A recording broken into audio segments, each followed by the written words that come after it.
Dito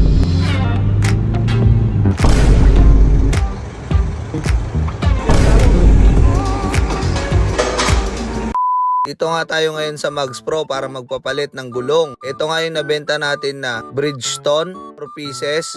Kukunin natin yung mags at yung gulong lang ang bibilin. Date pala na ito ay 2022. Hindi lang makapal yan. Napakahalagang makita nyo rin pag bibili kayo ng gulong yung expiry date.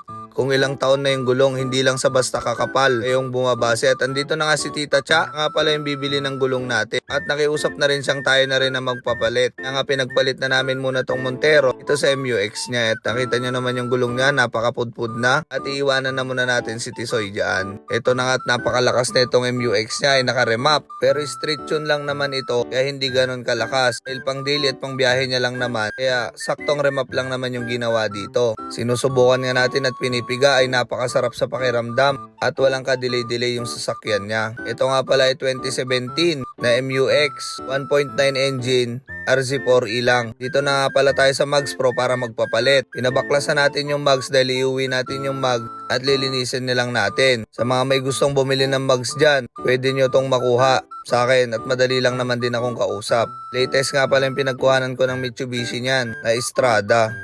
Buyer na nga ito kaya buti na lang naagapan ni Tita Cha at sa kanya napunta. Ay nagpapabili siya ng 3 gulong. Ay sabi ko meron ako pero 4 na piraso lang. Ay binaklas na nila yung mga gulong ng MUX para mapapalitan. Ito na nga yung napakaangas na nag-deliver kay Boss Ed. Naka-cosmis ng mag at drag diesel. Talagang napakaangas. Mamaya-maya nga lang tapos na yung MUX, iuwi na natin. Talagang hindi maalis sa paningin ko ito. Balang araw makaka-build din tayo ng lowered na mga ganyang sasakyan. Dahil trip na trip ko talaga yung mga ganyan. Dahil 4x4 look lang lagi ang nararanasan nating setup. At tinatid ko na nga dito sa bahay nila Tita Cha para kunin na yung sakyan natin. At tuwang-tuwa naman si Tita Cha. Kaya nung umuwi tayo ay kinuha na rin natin tong stock mags. Yan ang hirap sa SUV. Wala na tayong pick up. Kaya dito na natin isasakay sa SUV yung 4 na mag. Dahil kahit papano binalutan naman natin yung flooring para hindi magasgasan. At pinilit na lang namin pinagkasya ito. Napakatumi pa man din ng mags natin. Kaya pag uwi ko dito sa bahay ay lilinisin na muna natin. Kita nyo naman yan, talagang napakaganda at walang galos. So yun guys, hanggang dito na lang.